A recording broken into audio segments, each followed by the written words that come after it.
So ఇప్పటికీ ఆయన చాలా స్పీడ్గా వెళ్తుందన్నమాట కెరియర్లో.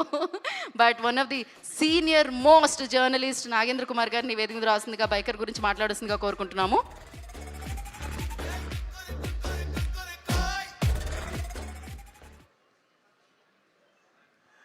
Good evening all of you.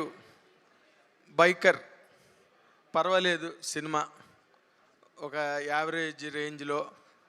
Second హాఫ్లో కొన్ని ఓకే, కొంత ల్యాగ్ ఉంది ఫిల్మ్లో. అక్కడక్కడ బిట్లు బాగున్నాయి, పర్వాలేదు. చాలా ఇమోషనల్ ఎపిసోడ్ అనుకున్న ముందంతా విపరీతమైన ల్యాగ్ సినిమా. అండ్ అయితే హీరో కష్టపడ్డాడు బాగా, అంతవరకు ఓకే. సరే, ఇంక రాజశేఖర్ గారు పెర్ఫార్మెన్స్ గురించి ఏం చెప్పక్కర్లేదు. అంకుశం, ఆహుతి, తలంబ్రాలు ఇలాంటి సినిమాలన్నీ చేశారు కాబట్టి ఆయన కూడా ఓకే. బట్ సినిమా జనరల్గా ఓకే ఇది అనే పిచ్చి రొచ్చు రివ్యూలు రాయడం చాలా సులభం. ఎంత సులభం అంటే ఏముంది, చేతికి ఎముక లేదన్నట్టుగా, అంటే దానం చేసేవాళ్ళని అంటారు చేతికి ఎముక లేదని. ఇలాంటి అనర్థదాయకం, అంటే సినిమాని డ్యామేజ్ చేసే రాతలు రాయడం అన్నది సినిమా పరిశ్రమకి ఎంత నష్టం అంటే, నారాయణ రెడ్డి గారు రాసిన ఒక 4 లైన్లు మీకు చెప్తాను. ఎన్నిసార్లు తీర్చితే ఒక చిత్రం, ఎన్నిసార్లు చెక్కితే ఒక శిల్పం, కబుర్లు చెప్పకే కాలమా, ఎన్నిసార్లు చస్తే ఒక జీవితం అన్నాడు నారాయణ రెడ్డి గారు. ఇలాంటి కథని తయారు చేయడానికి ఫస్ట్ నేను మొట్టమొదట ఎప్రిషియేట్ చేసేది డైరెక్టర్ అభిలాష్ రెడ్డిని, ఫస్ట్ అండ్ ఫార్మోస్ట్. ఎందుకంటే ఈ కథకి జెనిసిస్ పాయింట్ అతను అభిలాష్ రెడ్డి.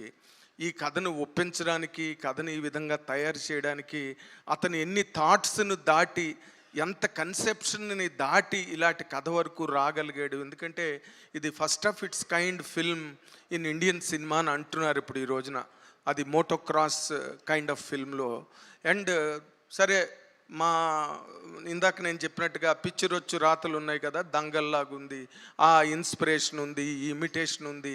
ఇమిటేషన్కి ఇన్స్పిరేషన్కి తేడా తెలియని వాళ్ళు కూడా సినిమా రివ్యూలు రాసే ఒక దౌర్భాగ్యం సినిమా ఇండస్ట్రీకి పట్టినందుకు ఒక సీనియర్ జర్నలిస్ట్గా బాధపడుతూ, at the very same time నేను అభిలాష్ రెడ్డిని ఎంత మెచ్చుకుంటానో, ఎంత బాగా ట్రీట్ చేశారు మీరు స్క్రిప్ట్ని, ప్రతి యాంగిల్ని. అంటే ఇప్పుడు ఫాదర్ అండ్ సన్ ఇమోషన్స్ మనకి సినిమాకి, తెలుగు సినిమాకే కాదు వరల్డ్ సినిమాకే కొత్త కాదు ఫాదర్ అండ్ సన్ ఇమోషన్ అన్నది. బట్ దాన్ని ఒక స్పోర్ట్స్ డ్రామాకి కనెక్ట్ చేయడం అన్నది ఎక్కడా కూడా మీరు ఏమాత్రం ఇన్హిబిషన్ ఫీల్ అవ్వకుండా మీరు చెప్దాం అనుకున్నది చెప్పారు చూసారు ఆ సినిమాలో. For that hats off as a జర్నలిస్ట్గా నేను చెప్తున్నాను. ఇది హ్యాట్స్ ఆఫ్ చెప్పాల్సిన స్క్రిప్ట్ ఇది. ఇది జనరల్గా ఏదో పిచ్చి పిచ్చి కామెడీలు, పిచ్చి పిచ్చి జోకులు, అంటే నలుగురు కూర్చొని వినలేని పంచులు, ఇలాంటి సినిమాలు, ఇలాంటి వాతావరణం నడుస్తున్న ఈ టైంలో ఇటువంటి, అంటే టుమారో ఆఫ్టర్ 10 or 15 years ఈ ఫిల్ము ఒక టెక్స్ట్ బుక్గా చాలామందికి ఉపయోగపడుతుందని నేను నమ్ముతున్నా. ఎందుకంటే దాని తాలూకా ఇందాక మా యాంకర్ గారు చెప్పారు, ఆవిడ లీనియర్ నాన్ లీనియర్ గురించి కూడా డిస్కస్ చేశారు ఇందాకలా. అలాంటి ఆ ఫ్లాష్ బ్యాక్ నాన్ లీనియర్లో కథను తీసుకెళ్ళడానికి మీకు మీ అదృష్టానికి 2 బాగా హెల్ప్ అయ్యాయి అభిలాష్ రెడ్డి గారు.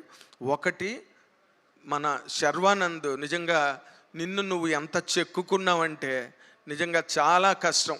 ఎందుకంటే you have to prove yourself, no other go, గత్యంతరం లేదు, beggars have no choice before audience. అర్థమైందా? కాబట్టి ఆ కష్టానికి తగ్గ ప్రతిఫలం, సహేతుకమైన ప్రతిఫలం, రీజనబుల్ ఫ్రూట్, అదేదైతే ఉందో అది మీరు ఇవాళ అందుకోగలిగారు. అండ్ ఎక్కడో మీ వీడియోల్లో నేను చూశాను, సమ్వేర్ ఇట్ సౌండెడ్ మీ సినిమాని, మీ పాత సినిమాని మీరు ఏదో కొంత, నేను 100% పెట్టలేదు ఆ సినిమాలో, ఏదో ఎక్కడో విన్నాను నేను. ఎప్పుడు never ever belittle your previous films. ఎందుకంటే మీరు అన్ని సినిమాలు బాగా చేశారు, బట్ కొన్ని సినిమాలే జనాలు రిసీవ్ చేసుకుంటారు. అది డైరెక్టర్ అదృష్టమా, టీం అదృష్టమా, నిర్మాతల అదృష్టమా, అది ఎవరు చెప్పలేకపోయారు ఈ రోజు వరకు కూడా.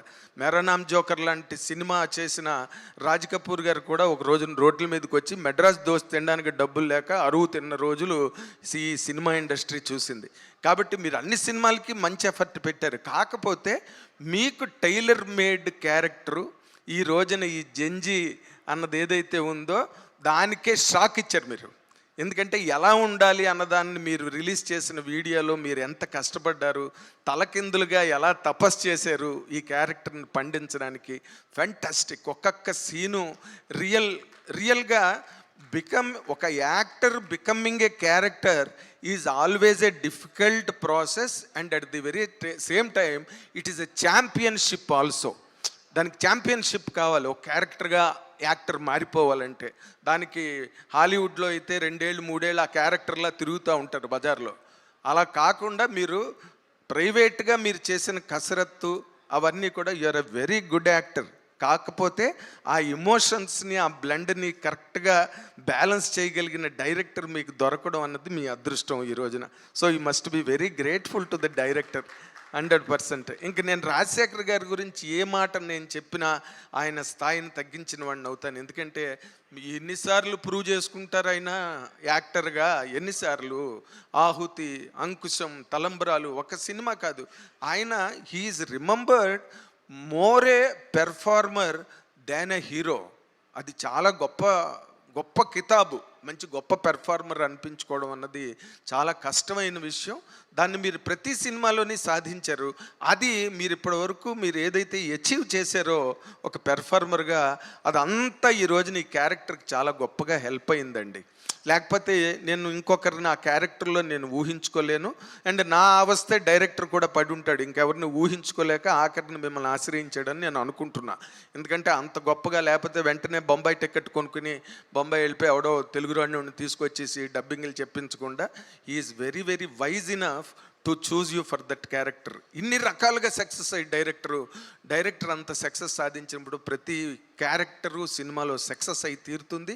అండ్ ప్రతి యాక్టర్కి మంచి పేరు వస్తుంది.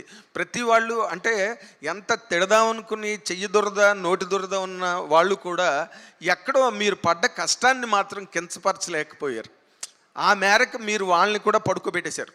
ఏది ఫిజికల్గా అంత కష్టపడ్డారు. కాబట్టే చిరంజీవి గారు ఈ రోజున అంత ఉన్నత శిఖరాలకి ఎదగగలిగారు. ఆయన ఎన్నిసార్లు ఆయనకి ముణుకులు బద్దలైపోయి, ఎన్నిసార్లు ఆయనకి వేళ్ళు చీరుకుపోయాయి, ఎన్నిసార్లు ఆయన బంగీ జంప్ చేసినప్పుడు ప్రాణాలకి తెగించి అభిమానుల కోసం చేశారే, అలాంటివన్నీ మీకు ఆదర్శప్రాయమైన పాఠాలు. కాబట్టే ఈరోజు మీరు అంత కష్టపడి చేయగలిగారు. బైకర్కి ఈ రోజున నేను మళ్ళీ ఇంకొకసారి అంటాను, రాబోయే రోజుల్లో this will be a textbook for many new directors. తిరగలేదు.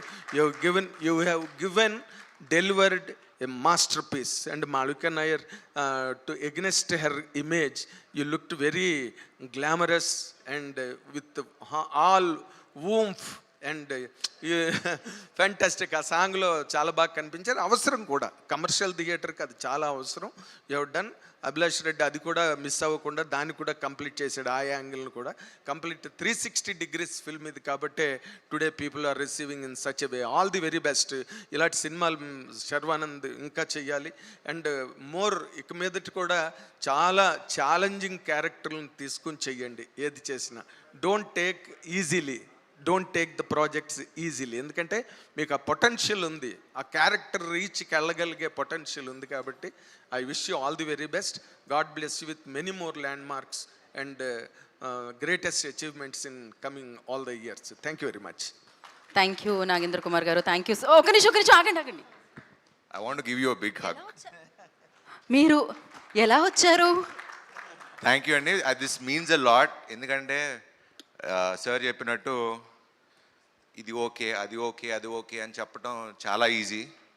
బట్ ఒక సీనియర్ జర్నలిస్ట్గా, ఎందుకంటే మేము మాట్లాడితే తప్పుగా వెళ్తుంది, బట్ ఆయన నోట్లో నుంచి వచ్చింది. అండ్ నిజంగా మేము 2 ఏళ్ళు కష్టపడి సినిమా తీసినప్పుడు ఆయన చెప్తుంటే నాకే ఎమోషనల్గా ఫీల్ అయ్యా.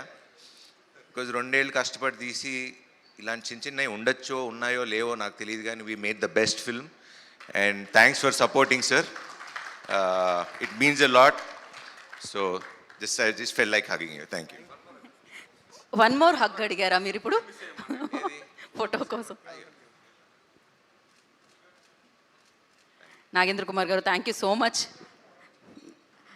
సో యా, అసలు ఆయన మొదలుపెట్టినప్పుడు నేను ఏం